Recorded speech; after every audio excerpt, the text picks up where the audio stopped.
We're still feeling the ripples of the 2019 general elections, and expectedly conversations about the elections will continue for a long while. In the meantime, lawmakers in the House of Representatives have frowned at the number of inconclusive elections that characterized the 2019 elections. The lawmakers question the powers of INEC to declare an election inconclusive. INEC declared the governorship elections inconclusive in 6 states, namely Kano, Bauchi, Plateau, Benue, Adamawa, and Sokoto states. The elections were declared inconclusive for several reasons, such as the failure to use smart card readers, disruption of the polls, and overvoting. The 2019 general elections are almost over, as the only polls yet to be conducted are the supplementary elections scheduled to hold on March the 23rd. Several international and local observer groups have released reports on the conduct of the election. The observer groups drew attention to the violence during the elections in different parts of the country, where people, including a serving lawmaker, were killed, burning of ballot boxes, as well as logistic challenges by the electoral body INEC. This legislature in the House of Representatives raises another challenge witnessed in the just concluded elections.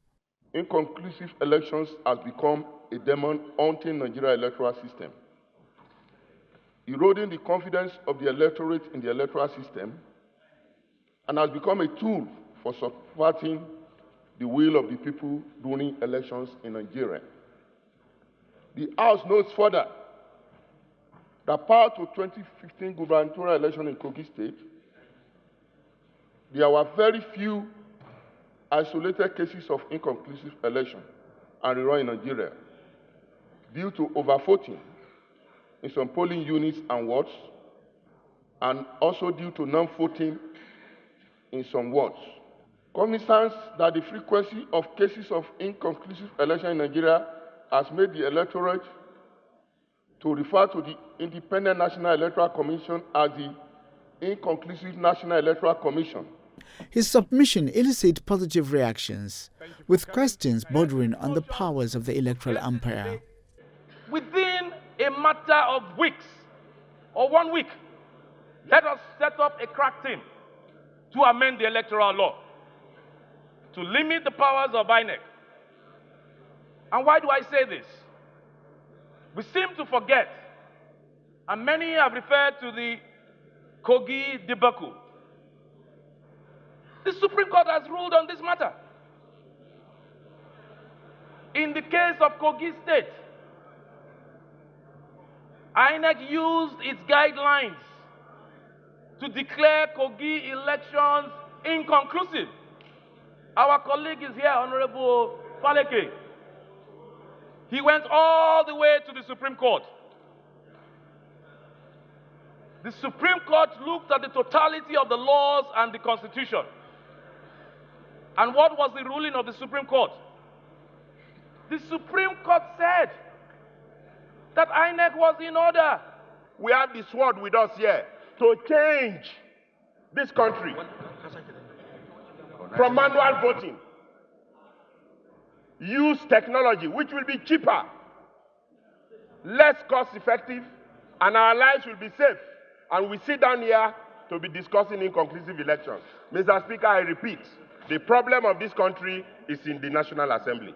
Then a lawmaker makes direct accusations, while another speaks against do-or-die politics.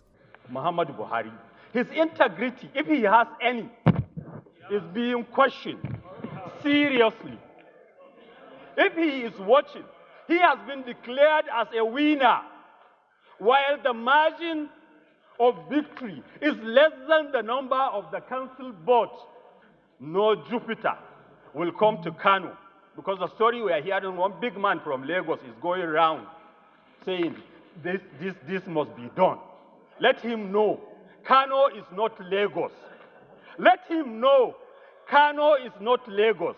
We should not be too desperate and say, no, I must return to the National Assembly and therefore I must use my money, manipulate and get back. But we will not support anybody who has manipulated the outcome of any election. We should not support it at all. The House resolves to set up a committee to quickly look into the Electoral Act for prompt amendment. Meanwhile, in the Red Chamber, a lawmaker raises a point of order, also on the conduct of the elections. Mr. President, I want to bring before the Senate the election both on the 9th and on the 23rd in this country. And I believe that the Senate of the Federal Republic of Nigeria shall not close our eyes to just the happenings in those two elections. I want that election to be debated on this floor. I want to bring a motion to be addressed by this Senate in the next legislative day so that the militarization of the process, the abuses of this election will not go undiscussed in this parliament for posterity's sake, and so that solutions can be given and the president can also be properly advised and the Electoral Act be signed into law as we begin to prepare for future elections. But legislators from the ruling party did not support that the matter be discussed in the Senate chamber. Let me say a non-partisan motion was on the floor. You ruled. We didn't hear the ruling. What was your ruling? No. We didn't hear the ruling. The Senate President intervenes and puts the question. Those in favor say aye. Those against say nay.